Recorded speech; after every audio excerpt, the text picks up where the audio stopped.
acara hari ini diselenggarakan oleh Icon Global Indonesia yang bekerja sama dengan Trisakti Sustainability Center dan SR Asia.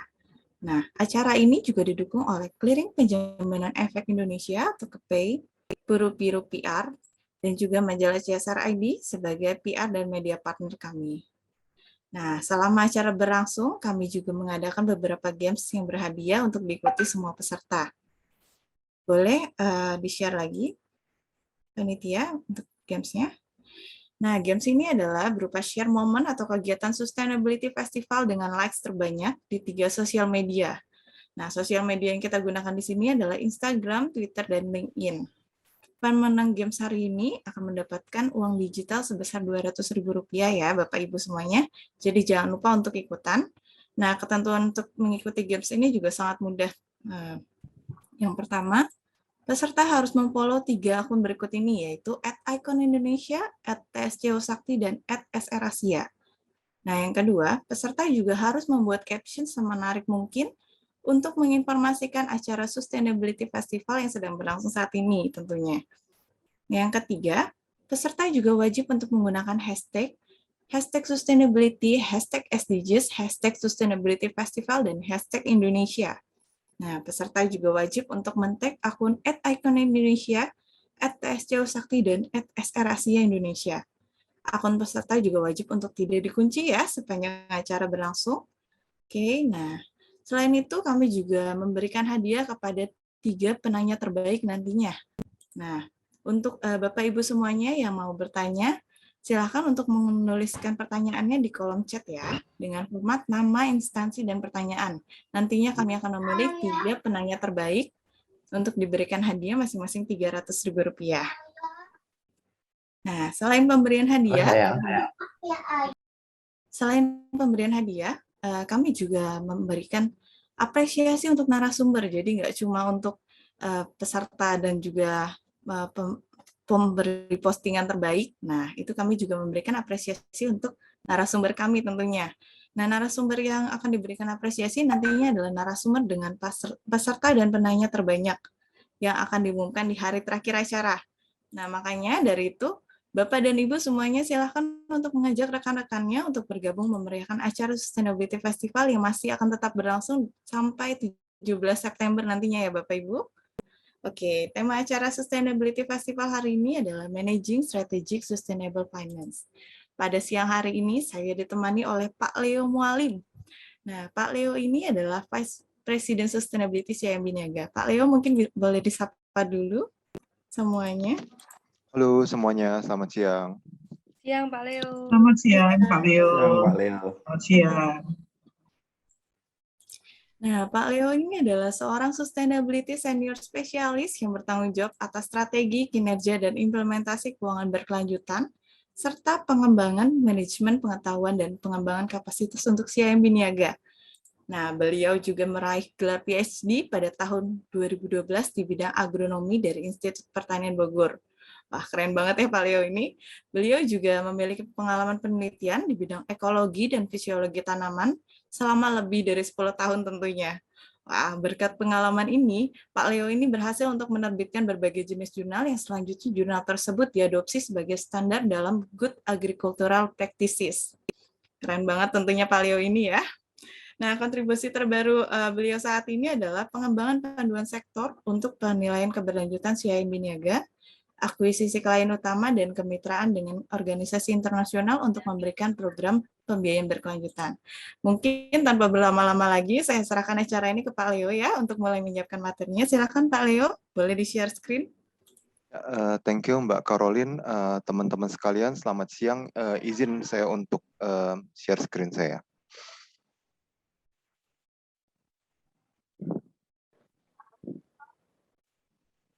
Udah kelihatankah? Sudah. Sudah Pak? Kelihatan Pak? Iya. Oke.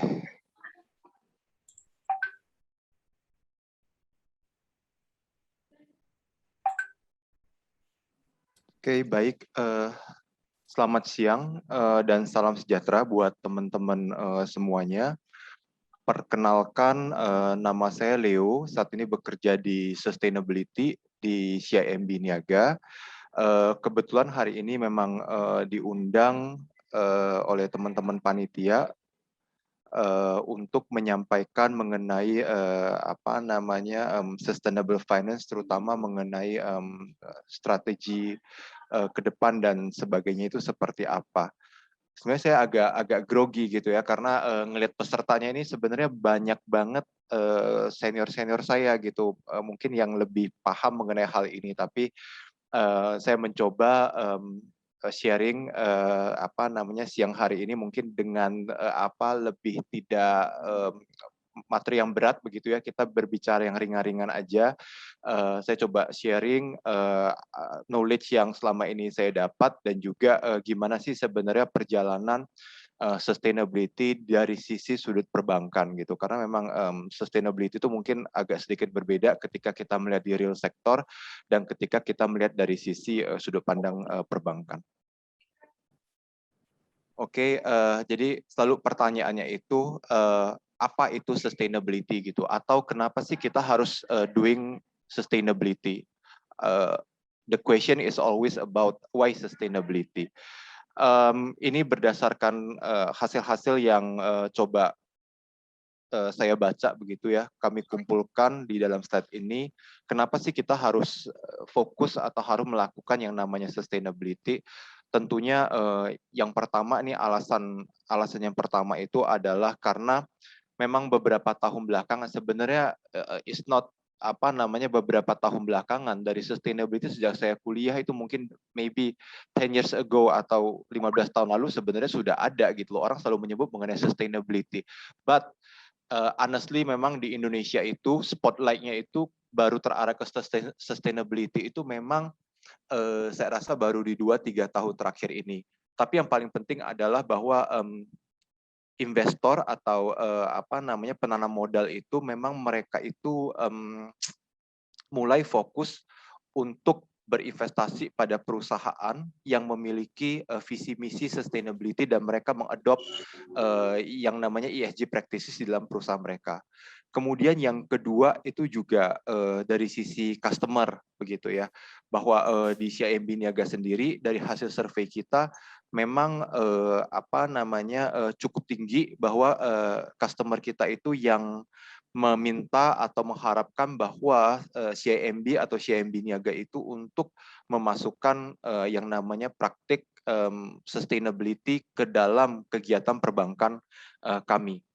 Kemudian yang ketiga ini view-nya mungkin menjadi lebih panjang, long term view atau in the future, bahwa memang secara prinsip begitu ketika kita memasukkan unsur sustainability atau keberlanjutan itu dapat menciptakan apa meningkatkan value dari suatu perusahaan di mana ketika kita tidak memasukkan yang namanya ESG atau keberlanjutan atau sustainability ke dalam kerangka misalnya risk management dari suatu perusahaan, maka di masa depannya itu akan ada potensi kehilangan lebih hampir 24 triliun USD apa namanya loss dari akibat kita tidak mempertimbangkan misalnya masalah iklim, masalah sustainability dan sebagainya. Kemudian alasan yang keempat, ini sisi pandangnya dari sisi employee atau dari sisi pekerja atau pencari pekerja, bahwa memang generasi-generasi sekarang itu mereka itu lebih apa ya namanya ya, saya kan milenial akhir ya, apa namanya berasa bahwa memang kalau kita bekerja di suatu perusahaan yang kita cari itu adalah apakah perusahaan tersebut itu memberikan value atau memberikan impact terhadap environmental atau sosialnya. Jadi memang berdasarkan suatu hasil studi 2016 pun bahwa 70% dari milenial sekarang itu mereka lebih senang bekerja dengan quote-unquote salary yang biasa tetapi dengan di suatu perusahaan yang memiliki apa namanya sustainability yang bagus. Kemudian tentunya yang kelima itu adalah seperti yang saya tadi bilang positif impact atau kontribusi positif dari suatu perusahaan itu sangat penting ketika kita berbicara mengenai sustainability. Dan ini ada suatu data bahwa terdapat potensi untuk green financing begitu di secara global tuh ada di angka 5,7 triliun US dollar seperti itu. But anyway sebenarnya kelima alasan ini dapat diringkas kenapa sih kita atau kenapa sih CIMB Niaga itu memilih untuk melakukan sustainability adalah karena memang secara sederhana, secara simpelnya itu adalah sesuatu yang baik untuk dilakukan. Itu adalah sesuatu yang benar untuk dilakukan saat ini karena memang kita selalu harus memikirkan generasi yang akan datang. Seperti itu. Kemudian ini secara singkat saja, mungkin saya nggak akan detail-detail banget menjelaskan karena lebih senang tanya jawab nanti supaya saya juga mendapatkan ini kan apresiasi dari panitia acara nih biar banyak yang nanya. Bahwa di CIMB Niaga sendiri itu kita memiliki 5 sustainability pillars begitu, mulai dari sustainable action, sustainable business, CSR, stakeholder engagement and advocacy, kemudian governance and risk. Nah, untuk sustainable action ini lebih terkait dengan segala sesuatu yang terkait dengan operasional perbankan sebenarnya. Jadi aksi apa sih atau inisiatif apa sih yang dapat kita lakukan misalnya untuk mereduksi carbon footprint dari operasional perbankan. Kemudian ketika kita berbicara mengenai pilar yang kedua, sustainable business, itu adalah bagaimana kita dapat berkontribusi positif terhadap nasabah-nasabah kita, terhadap debitur kita. Kemudian juga ada pilar ketiga yaitu CSR. Ini adalah bagaimana kontribusi kita terhadap khususnya dalam melakukan CSR tersebut.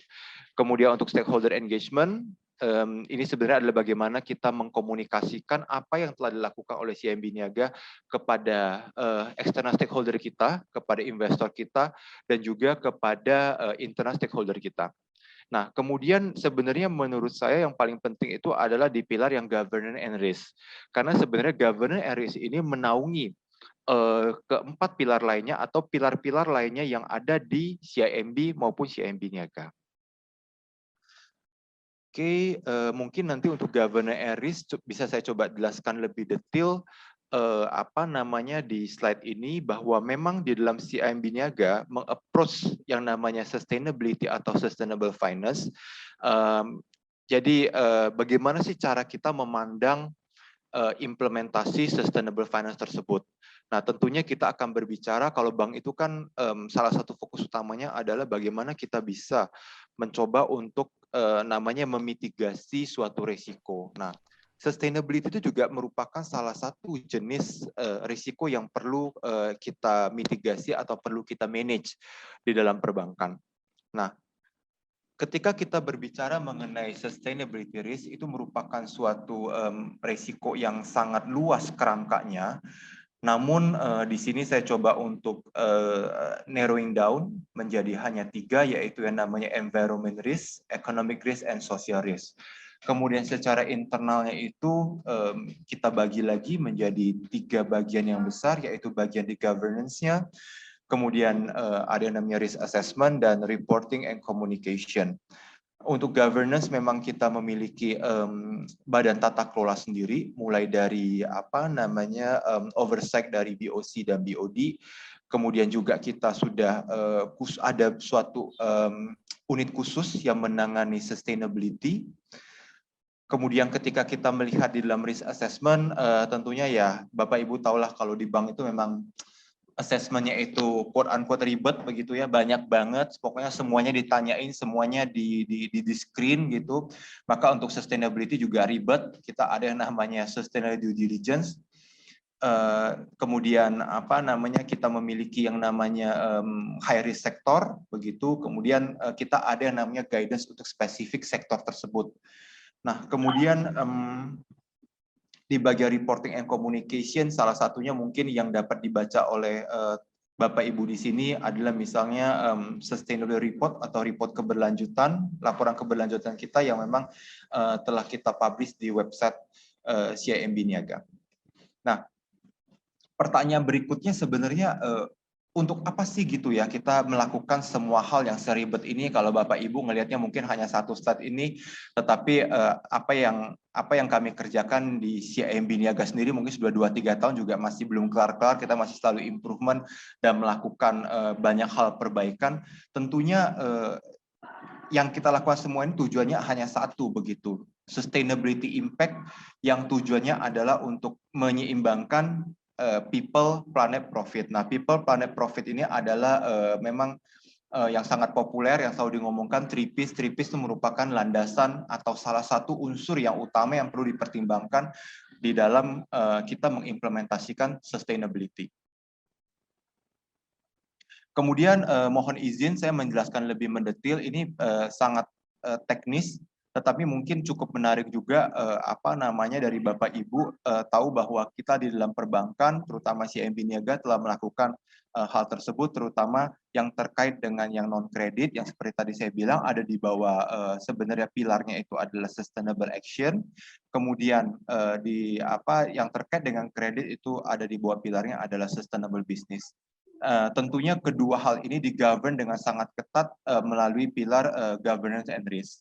Nah, secara non-kredit kita telah lakukan yang namanya due diligence juga. Sebenarnya due diligence antara yang non-kredit sama kredit mirip, begitu. Tetapi bedanya itu adalah pada bagian kredit kita memiliki yang lebih spesifik, yang lebih mendalam lagi bahwa setiap debitur, setiap nasabah itu kita akan analisis menurut sektornya dan kemudian di setiap sektornya itu kita memiliki do and don'ts-nya untuk nasabah tersebut.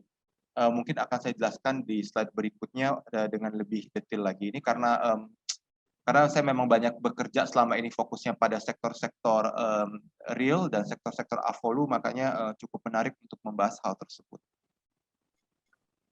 Nah, ini yang saya bilang bahwa di CIMB Niaga kita telah memiliki guidance sektor spesifik, ya terutama itu memang yang sudah terbit dan sudah kita implementasikan adalah guidance terkait dengan sektor-sektor avolu atau agriculture, forestry, other land use sektor. Jadi memang kalau ada teman-teman NGO di sini memang lebih familiar dengan istilahnya sektor-sektor avolu, tetapi kalau mungkin teman-teman dari sektor lain atau perbankan mungkin lebih familiar dengan yang namanya high sustainability risk sector. Jadi sebenarnya itu merupakan benda-benda yang mirip-mirip saja.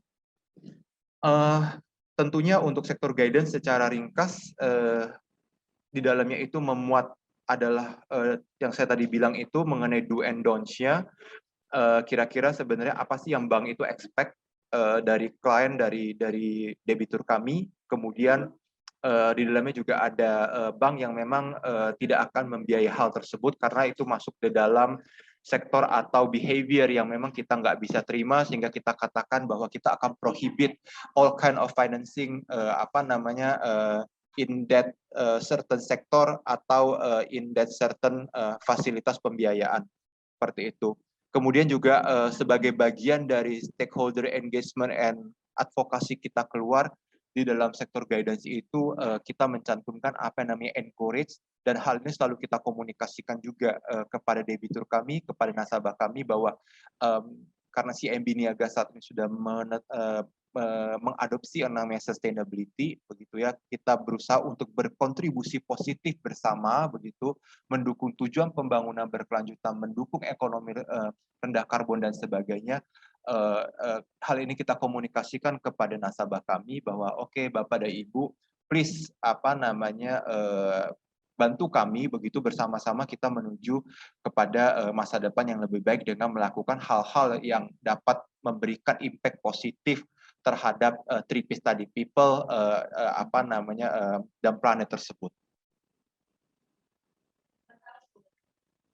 Oke, kemudian ini sekilas saja bahwa memang di CIMB Niaga saat ini kita memiliki beberapa program yang dapat kita offer ke nasabah kami, dan program-program ini juga muncul sebagai salah satu bentuk inisiatif dari Sustainable Action dan Sustainable Business Pillar kami.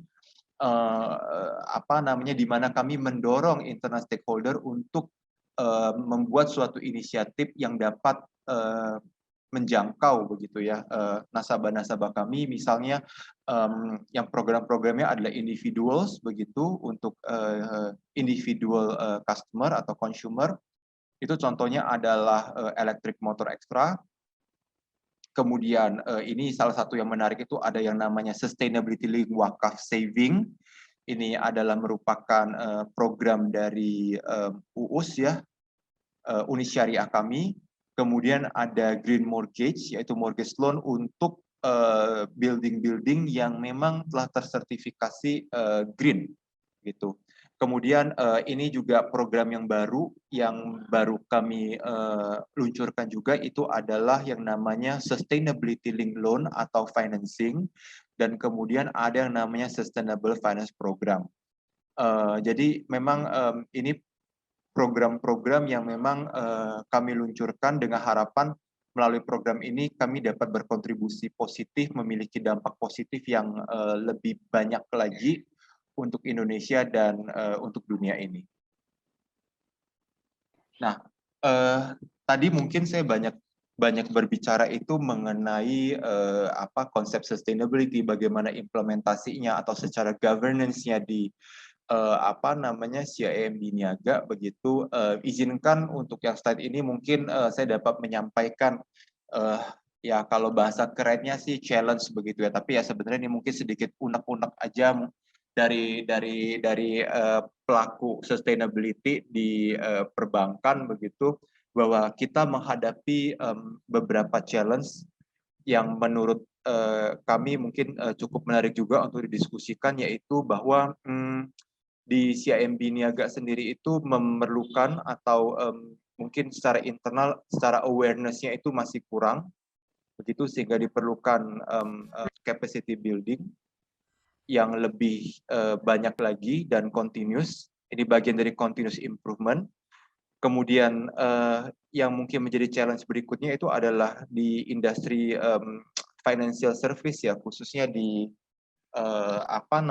bank-bank ASEAN. Ini memang tampaknya belum menjadi suatu DNA atau belum mainstreaming istilahnya. Nah, ini yang mungkin dilakukan juga dengan teman-teman perbankan yang tergabung di IKBI, itu adalah bagaimana sih sebenarnya mainstream atau memasukkan praktik-praktik sustainability best practice-nya seperti apa ke dalam perbankan.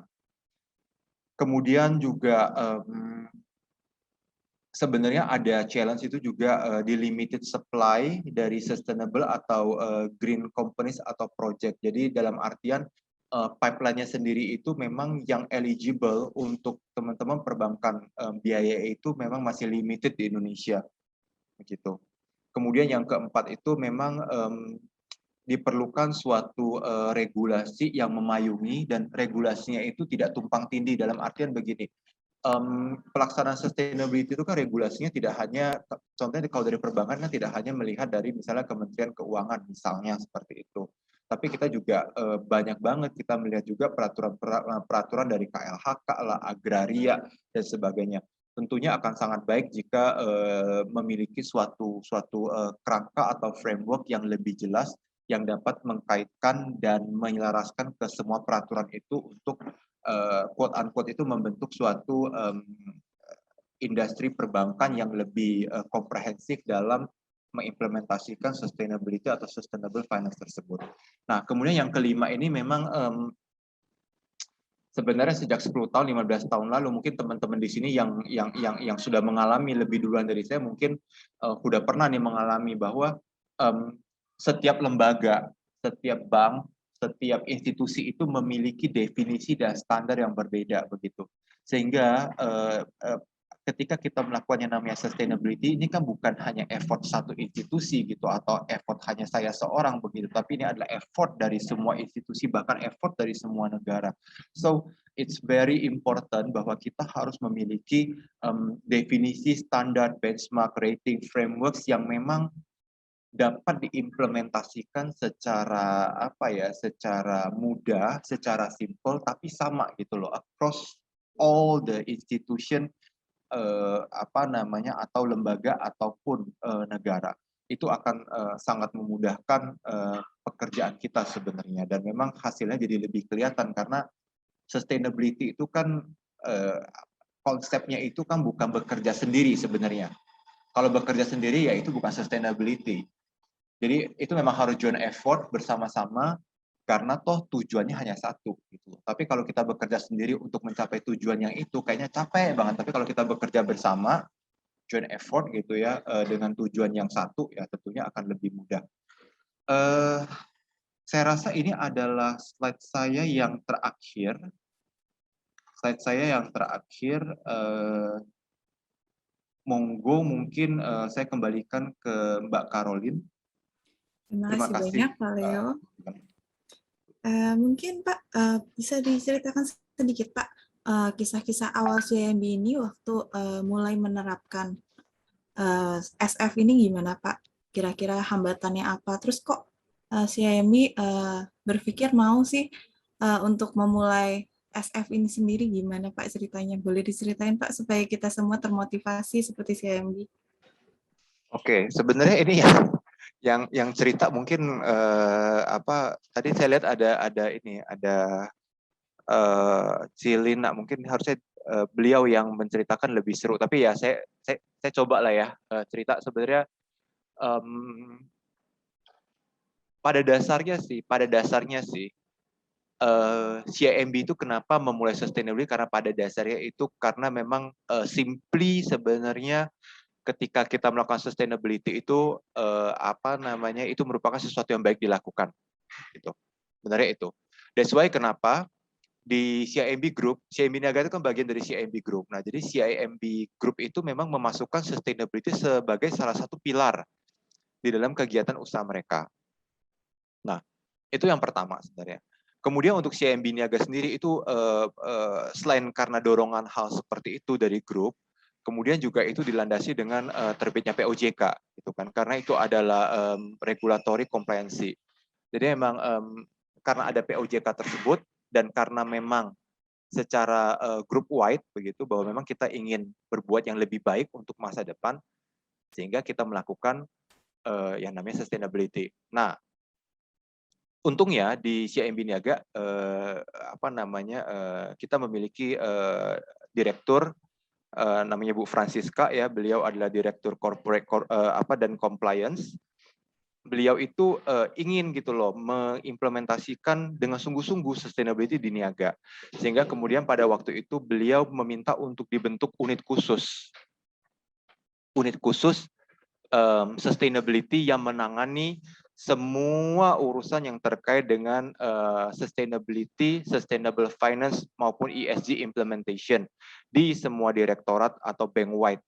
Nah, mungkin itu yang membuat kita quote unquote tuh menjadi terpacu begitu, karena memang dengan adanya sustainable unit itu seakan-akan DNA itu jadi masuk begitu. Jadi bukan, kan kebanyakan perusahaan kalau yang baru mulai itu adalah dia tidak ada unit khusus, tetapi sustainability itu di-embed ke unit-unit lain atau ke direktorat lain. Nah, kalau tidak ada unit khusus, itu KPI sustainability yang di-embed ke teman-teman yang pekerjaannya bukan sustainability, mungkin mereka menjadi agak lebih berat gitu dalam melakukan. Nah, mungkin itu juga menjadi challenge kita begitu. Nah, tetapi apa yang kita lakukan, apa yang CIMB lakukan itu adalah dengan membentuk unit khusus. Itu yang menangani sustainability sehingga dapat mengakselerasi implementasi ke semua hal ini, terutama 5 pilar ini. Seperti itu sih, Mbak. Ya, terima kasih banyak Pak. Wah, sangat menginspirasi ya Pak ya. Mungkin karena waktunya agak terbatas, kita langsung jawab pertanyaan aja ya Pak ya. Boleh. Oke. Nah, pertanyaan pertama ini dari Vika. Dari Vika, instansinya Tripurta. Pertanyaannya adalah, dalam mensosialisasikan kegiatan sustainability, kegiatan sustainability CIMB tidak ada dikaitkan dengan 17 poin dari SDGs. Karena mungkin bagi masyarakat umum, mereka lebih mengenal nama SDGs dibandingkan sustainability. Nah, itu mungkin boleh disampaikan, Pak. untuk sosialisasi ke masyarakatnya gimana terkait 17 poin SDGs itu? Oke, jadi memang sebenarnya sih kita SDG. Jadi di dalam penyampaian kali ini saya nggak menyampaikan SDG karena memang fokusnya adalah pada 5 pilar. Tapi begini, kalau kita berbicara dalam kerangka berpikir yang lebih luas lagi, begitu. Jadi kita memiliki yang namanya SDG fokus, ya. Jadi CIMB Niaga itu memiliki beberapa SDG fokus, yang kemudian SDG fokus tersebut tuh dilingkan atau diturunkan ke dalam 5 pilar tersebut. Nah, kemudian dalam 5 pilar ini baru diturunkan lagi ke dalam implementasi sehari-hari di sustainability seperti apa. Jadi misalnya salah satunya itu adalah mengenai climate action, ya SDG yang mengenai climate action, begitu. Maka di CIMB Niaga tersebut kita telah melakukan apa yang namanya aksi-aksi atau inisiatif yang mendukung reduksi dari karbon atau emission reduction.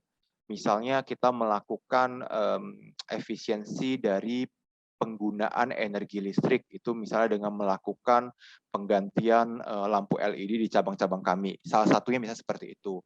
Kemudian mungkin yang dapat dilihat di SR kami selalu melaporkan penanaman bambu. Ya, penanaman bambu itu telah kita hitung juga yang namanya carbon stock atau kemampuan bambu tersebut di dalam menampung karbon itu seberapa besarnya setiap tahunnya, dan itu kita laporkan di SR kami. Jadi itu adalah bentuk kontribusi kita terhadap SDG climate action, misalnya seperti itu. Oke. Mungkin lanjut pertanyaan lainnya, ini dari Romi, majalah CSR. Dia akan bertanya, apakah CIMB Niaga sudah mempraktikkan green finance? Nah, berapa jumlah perusahaan yang sudah bekerja sama dengan CIMB dalam konteks green finance? Yang kedua adalah, bagaimana CIMB Niaga meyakinkan pesan green finance kepada nasabah perusahaan dan bagaimana kendalanya?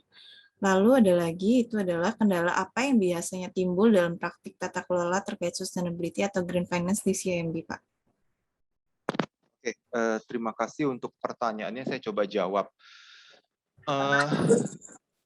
Untuk green finance sendiri sebenarnya seperti yang saya sampaikan di slide 2 atau 3 slide sebelum yang terakhir tadi, bahwa kita telah memiliki ini khususnya kalau untuk yang financing ya, untuk yang company kita telah memiliki yang namanya programnya adalah sustainability linked loan atau financing dan yang namanya sustainable finance.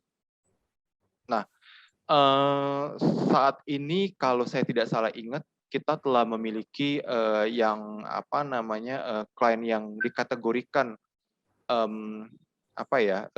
green finance begitu, sustainable finance itu 1 atau 2 itu ada pada segmennya corporate banking actually.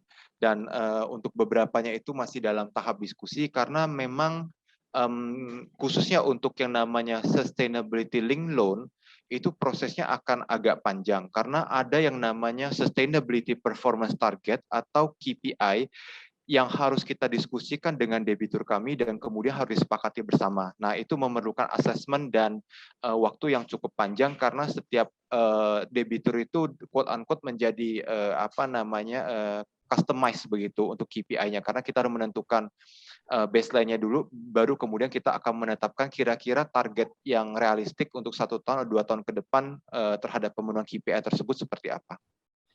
Oke, terus yang tadi itu ada pertanyaan mengenai challenge ya, Mbak.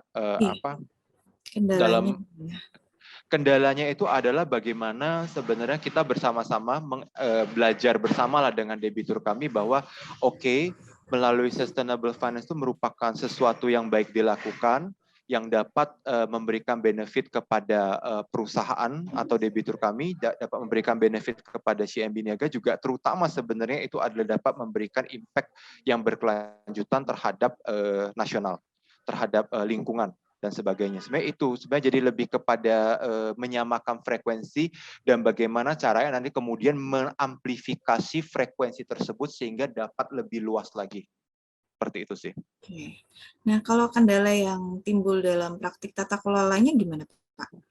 Praktik tata kelolanya itu kendalanya itu adalah bagaimana caranya mengintegrasikan suatu konsep suatu governance yang sebelumnya belum ada di suatu institusi begitu tuh masuk ke dalam semua direktorat, semua fungsi. Karena kan sebenarnya kan kalau di perbankan tuh kan ada yang namanya three line defense. Jadi ada yang di depan, di bagian tengah, di bagian belakang. Nah, bagaimana sih kita bisa mengintegrasikan semua hal tersebut? Nah, itu mungkin kendalanya di sana gitu. Karena memang perbankan itu merupakan suatu institusi yang sebenarnya sudah ratusan tahun, sudah sangat mature di sana begitu. Kemudian kita mengintroduksikan suatu suatu intervensi lah masuk ke dalam, dan kemudian itu harus diadopt gitu loh untuk semua unit, untuk semua direktorat. I think challenge-nya di sana. Jadi nggak bisa serta merta seperti kayak di luar teman-teman mungkin melihat, oh ya perbankan kan mudah gitu. Kalau teman-teman NGO kan selalu ngomongnya gitu kan, ya udahlah cuma tinggal bikin policy dan sebagainya. Nah, permasalahannya adalah bagaimana mengintegrasikan itu misalnya ke suatu perusahaan yang memang dia sangat gede banget, orangnya banyak banget dan sebagainya. Nah, itu mungkin challenge-nya di sana. Oke. Nah, lalu ada lagi nih, Pak, pertanyaan dari Ibu Maria Wongsonagoro dari PR Consultant. How do you promote sustainability awareness and capability among your internal stakeholders? Nah, gimana, Pak? Oke, itu pertanyaan yang baik banget. Sebenarnya sih hingga saat ini kalau saya pribadi gitu ya, I'm still struggling gitu untuk mempromote, dalam artian begini, kita lagi mencari suatu cara yang benar-benar, yang terutama sebenarnya bukan promosinya, tapi yang pertama itu adalah bagaimana menarik minat nih teman-teman internal kami untuk quote unquote care atau mau melihat sustainability sebagai kitab suci, the way of life dari kita semua begitu. Pertama harus minat dulu lah. Yang kedua itu baru bagaimana kita mencoba untuk mengkomunikasikan, untuk merubah mindset orang tersebut. Nah, itu mungkin yang lebih sulit lagi.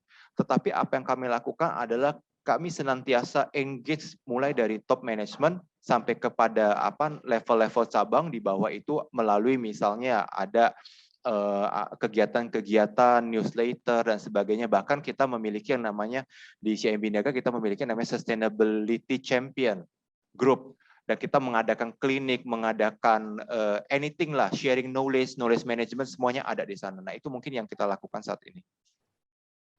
Oke, bagus sekali, Pak. Nah, terus ada dari Muhammad Imam, Pak, entrepreneur Aquila Orchid. Pertanyaannya adalah, kriteria apa saja yang harus dipenuhi oleh calon debitur CIMB dalam sektor of value, dan seberapa besar komitmen CIMB dalam melaksanakan upaya sustainability tersebut, Pak? Oke, saya mungkin kalau untuk menjawab itu mungkin bisa mengambil contoh sektornya ya. Mungkin kalau kita berbicara misalnya sektornya palm oil, CPO begitu kan. Nah, untuk palm oil sendiri memang kita menyaratkan bahwa untuk semua debitur kami yang bergerak di sektornya itu adalah palm oil, itu adalah untuk memiliki sertifikasi keberlanjutan. Itu apa yang kami lakukan. Nah, kemudian seiring dengan perjalanan memperoleh sertifikasi keberlanjutan tersebut, maka kita akan monitoring terus-menerus begitu per tahun. Jadi di perbankan ada yang namanya annual review, kita akan melihat secara berkala komitmen dari debitur tersebut terhadap komitmen mereka menuju keberlanjutan. Lebih kurangnya seperti itu. Oke. Mungkin ada dari Pak Aji Pratiko dari Unika Atmajaya. Beliau mau bertanya tanggapan Bapak terkait adanya wacana dari pemerintah terkait carbon tax. Bagaimana, Pak? Carbon tax itu jujur bagi saya juga merupakan suatu hal yang baru, walaupun memang konsep itu udah diperdebatkan udah lama banget ya, mungkin udah I think carbon tax itu mulai dari adanya REDD mungkin dari 5 atau 6 tahun lalu itu udah mulai banyak diperbincangkan. Ini mungkin saya hanya bisa menjawab dari pendapat pribadi begitu ya. Carbon tax itu merupakan sesuatu yang baik, tetapi memang secara framework maupun secara mekanismenya harus jelas dulu. So it's everything about governance-nya. Kalau dari segi tata kelolanya itu belum clear begitu, itu membuat kayak bisa buah si malakama begitu dalam praktik kedepannya. But I think carbon tax itu merupakan sesuatu yang baik yang dapat membuat kita lebih aware lagi gitu loh. Oh, bahwa apa yang kita lakukan tersebut tuh ternyata ketika kita mau compensate misalnya ya, kalau carbon tax kan berbicara adalah bagaimana mengcompensate karbon tersebut dengan sejumlah nilai uang, ternyata mahal loh. Nah, jadi kita mungkin secara pribadi atau secara organisasi akan lebih aware bahwa ternyata semua tindakan yang kita lakukan, mau baik maupun jelek, itu selalu ada price yang harus dibayar begitu dalam bentuk carbon pricing ini. Seperti itu sih. Lalu ada lagi Pak, dari Pak Dodi, PT Radian Utama. Nah, dari pilar-pilar sustainability tadi Pak, yang ada 5, apakah ada target terukur dan bagaimana pencapaiannya dibandingkan dengan target-target goals tersebut? Oke, secara internal dan secara group wide kita memiliki Pak, memiliki target-target yang kita katakan sebagai sustainability KPI yang harus kita penuhi. Misalnya di dalam bagaimana sih ke depannya itu kita mereduksi emisi kita. Itu ada target-targetnya, baik target itu adalah target jangka panjang maupun jangka pendek. Seperti itu. Lalu ada dari Sylvia Wisna, MM Atmajaya. Nah, bagaimana bentuk encouragement CIMB Niaga dalam mengembangkan perusahaan-perusahaan yang menghasilkan dampak positif kepada society dan environment, seperti misalnya perusahaan yang mengembangkan solar energi? Oke, kami sangat welcome banget ya untuk perusahaan-perusahaan yang memang by nature memang sudah green begitu, atau memang dia memanfaatkan teknologi untuk membuat green. That's why kenapa di CIMB Niaga sendiri kita meluncurkan ada programnya yaitu program sustainability link loan tersebut begitu, dan sustainable finance program tersebut, di mana kita memberikan insentif atau memberikan dorongan kepada debitur kami itu dengan melalui istilahnya reward lah begitu ya, dengan rebate dari interest rate, misalnya seperti itu. Lalu ada dari Nadia Putriasari, PT MRT Jakarta. Bagaimana CIMB menjaga risk monitoring based on ESG? Oke, jadi mungkin seperti yang saya sampaikan di slide sebelumnya yang pernah saya paparkan, bahwa memang ketika kita berbicara bagaimana menjaga risk, tentunya kita harus berbicara bagaimana sih sebenarnya governance itu dilakukan. Jadi kita berbicara dulu kerangka governance atau framework itu seperti apa. Nah, di dalam implementasinya di CIMB Niaga, karena kita memiliki unit sustainability, maka ada sebagian monitoring dalam menjaga resiko sustainability tersebut, itu kita lakukan di unit kami, dan kemudian tentunya bekerja sama dengan bagian kredit dan bagian risk management kami. Dan itu senantiasa kita monitoring. Dan kebetulan memang tahun lalu kita telah mendevelop suatu sistem yang dapat quote unquote untuk memonitoring yang namanya sustainable finance risk di tingkat portofolio maupun debitur kami. Seperti itu. Nah, mungkin supaya kita bisa refreshing dulu, Pak, kita putar dulu video CIMB, mungkin boleh ya, Pak ya? Boleh. Boleh. Panitia boleh disiapkan untuk videonya.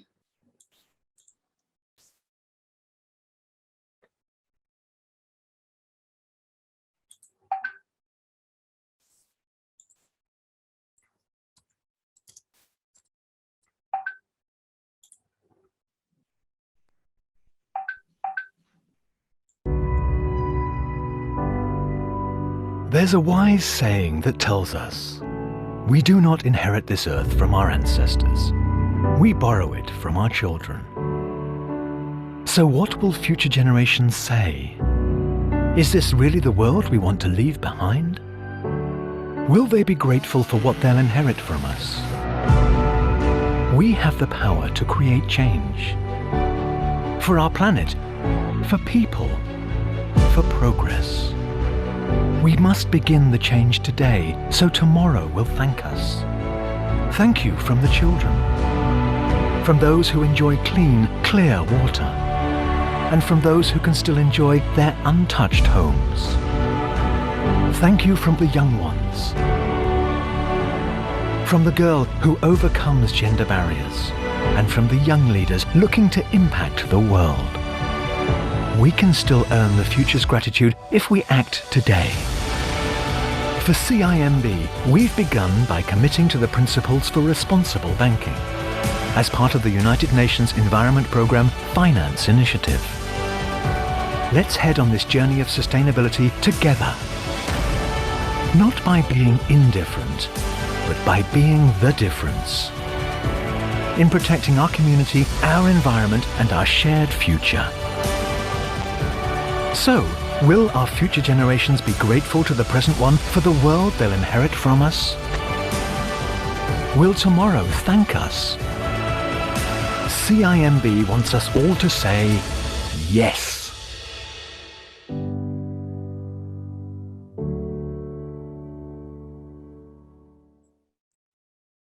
Terima kasih panitia.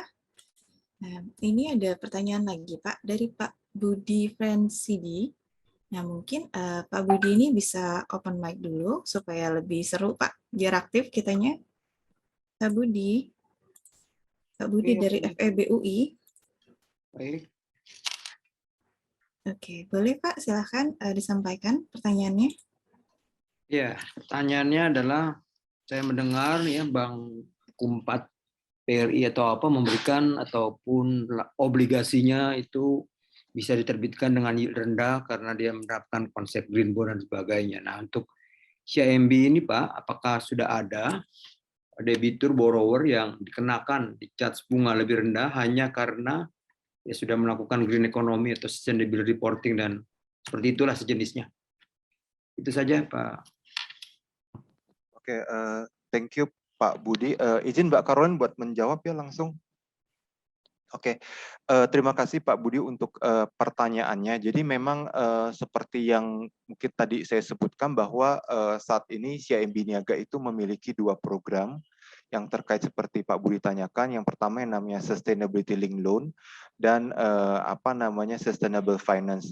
Nah, terkait apakah akan diberikan bunga yang lebih rendah, tentunya kita menyebutnya mungkin insentif dalam bentuk special rate lah Pak. Jadi kita berikan bunga yang spesial, yang khusus begitu kepada debitur-debitur kami yang memang quote unquote dia memang memiliki industri atau bekerja di industri yang by nature adalah green begitu.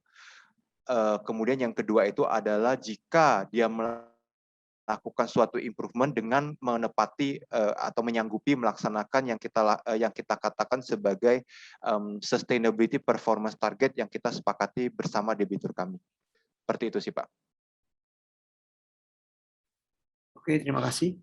Thank you Pak. Pak Leo. Terima kasih banyak Pak Budi. Mungkin bisa kita lanjut ke Pak Asmi Farid dari Petrosi ya. Ada Pak Asmi. Boleh Pak, bila berkenan untuk menyampaikan langsung. Oke, kalau tidak saya bacakan saja pertanyaannya. Apa saja faktor kunci yang ditentukan oleh CIMB dalam menganalisis keberlanjutan lingkungan hidup pada suatu unit usaha atau jasa industri yang akan diberikan pinjaman? Bagaimana Pak? Oke, pertanyaannya simple tapi sebenarnya sulit juga dijawab begitu ya. Mungkin kalau saya dapat menyederhanakan bagaimana kita menganalisis ini tentunya dari aspek keberlanjutan ya.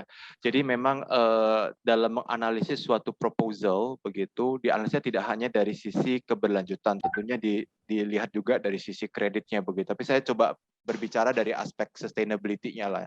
Apa yang kita lihat tentunya itu adalah ada kriteria-kriteria tertentu, parameter tertentu yang menyangkut terkait dengan environmental and social yang memang kita ada.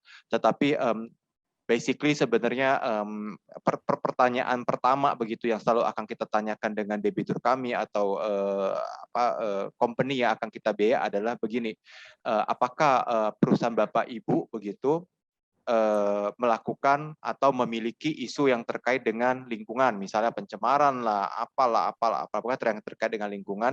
Dan mungkin yang berikutnya yang akan kita tanyakan begitu, apakah misalnya terdapat isu atau indikasi yang terkait dengan sosial, misalnya violation of the human rights. Jadi misalnya pelanggaran undang-undang ketenagakerjaan, pelanggaran hak asasi manusia dan sebagainya. Mungkin basically itu adalah 2 poin utama sih sebenarnya yang akan kita tanyakan kepada debitur kami. Oke. Sangat menarik sekali ya Pak ya. Apalagi tadi juga kita sudah didukung oleh video-video yang menarik juga. Mungkin karena keterbatasan waktu, boleh Pak disampaikan kira-kira apa nih Pak pesan-pesan ke kita untuk gimana caranya kita itu memulai SF nantinya Pak. Kan banyak juga yang mau belajar Pak. Boleh? Ya, mungkin sebenarnya bukan pesan lah ya, tapi ajakan begitu. Mengajak nih teman-teman di sini semua jangan menganggap bahwa sustainability itu merupakan sesuatu yang sulit begitu, karena sustainability kan memang kerjanya itu harus bareng ya. Kalau kerja sendiri itu ya bukan sustainability, jadi kerjanya itu lebih baik barengan begitu.